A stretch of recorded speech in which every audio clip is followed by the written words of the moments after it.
Di ba sinasabi niya, at the end of his term, wala na raw magugutom. Kasi patay na lahat eh.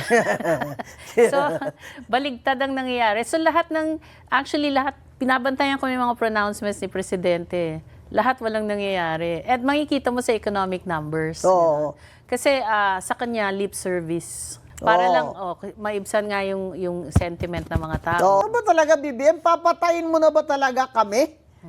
Pagkatapos nga ng term mo, tama ka na wala nang gutom kasi patay na silang lahat. Kasi ilang taon na siya. Di ba? 22, 20, Magpo-4 na. Magpo-4 years.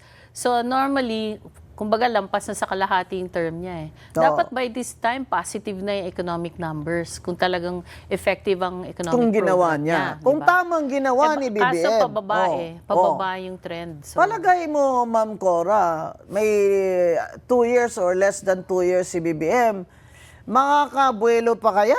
hindi na. Mahirapan siya. Kasi alam mo yun, di ba yung parang sasakyan na itutulak mo muna ng malakas. Bago mag-start. Patay na yung baterya eh. Oo. Di ba yung sabi ni So, Dr. Winnie Monsod na when she was asked, sabi niya, no, I'm not optimistic na kaya ni BBM There's no way. ma-improve ang economy kasi because of the people around him. Kaya balita ko, magbabalasa daw siya. Balita ko, mag-appoint siya ng mga ibang sekretary. Palagay mo? It doesn't matter kasi nga, I'll go back to the economic discussion. No? So, ang pillars for growth mo, consumer spending, government spending, investments, at saka trade. Okay. Trade, wala tayong asahan dyan kasi nga net importer tayo. Investments, bagsak. How do you bring back investments? Tiwala. Walang tiwala kasi hanggang ngayon walang accountable eh. Yun. Diba?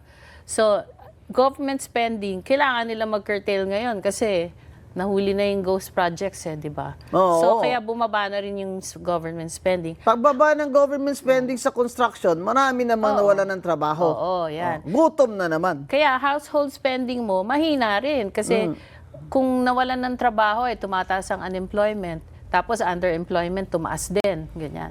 Tapos yung remittances mo, medyo mahina din. Although, medyo may bawi ng konti kasi mahina ang piso, pero mataas ang inflation. So, yun. Kaya yung household spending, yung paggagastos ng mga household ay humina. Oo. So, kung mahina ang merkado, yung mga korporasyon, manghihina din yan kasi anong bibenta nila kung walang bibili. So, kabit-kabit lahat yan, di ba? Kaya ang investments, medyo mahina rin. Kasi nga, kung walang bibili, ba't sila mag-invest dito?